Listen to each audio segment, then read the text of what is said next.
How about the voice? Okay, so Karnak Temple here is the largest temple. The size of Karnak about 60 acres. The whole complex of Karnak had been considered as a cult temple to the cult of God Amun-Ra.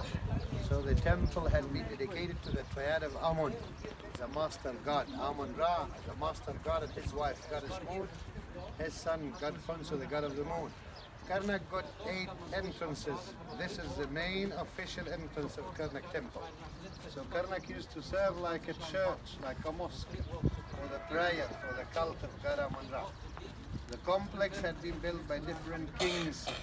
So the majority of the temple had been built during the New Kingdom period, the period of the empire.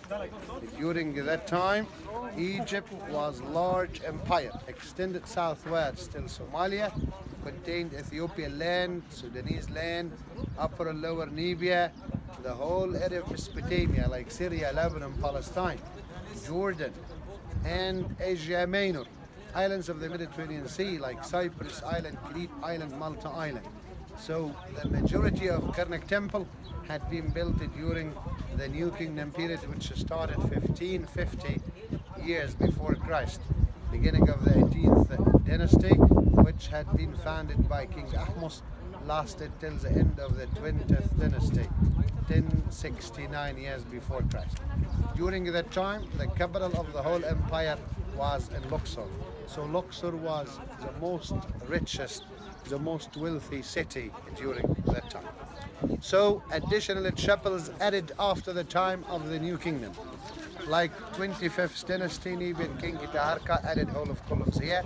Alexander the Great added a chapel here as well, and Roman era, and also during the Coptic era, I mean the 5th, 6th centuries AD after Christ, some chapels in Karnak converted to be a basilica, like a church by the early Christian when they escaped far from the Roman persecution for them. So Karnak Temple, approached by this entry, which built by Seti II, then Sphinx Avenue, as we see in front of us, used to connect the Nile together with the second pylon of the temple, but the outer pylon facing us, it's unfinished because it was built during the late period of weakness and decline, during the 30th dynasty, during the Persian era.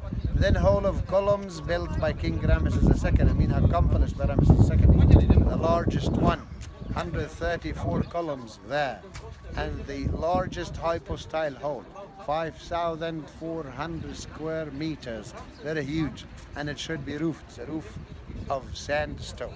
Then obelisk of King Thutmose I, then obelisk of Queen Hatshepsut, then second Hall of Columns built by King Thutmose I, then inner chapel, and then the additional part by King Thutmose III, Akhmenu, the sacred lake you can see here as well in Karnak area. So Karnak area got also open air museum. Got some chapels dates back to the Middle Kingdom, to the Old Kingdom, earlier before the New Kingdom. So Karnak looks like encyclopedian book of the Egyptian history. Come to visit Karnak in the East Bank here. In Luxor as well, there is another temple called Luxor Temple.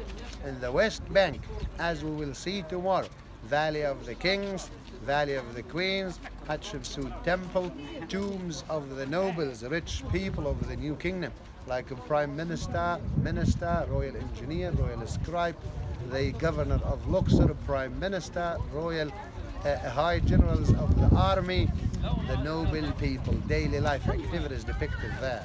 Also the tombs of the artisan, masters of the craftsmen, who dug the tombs and painted them, who built these temples, got their own graveyard called Deir el-Medina, or the Valley of the Artisan. Beautiful tombs there. In addition to the Mokshu temples in the West Bank, but 27 Mokshu temples should survive in the West Bank. Come to visit Luxor. Welcome to Luxor. Abdul, the Egyptologist from Luxor. Give your introduction. Give your introduction. By myself? Okay, Abdul Basit Amir, that's my name. Briefly, Abdul Amir, Luxor City here, Egyptologist working all over Egypt. Thank you.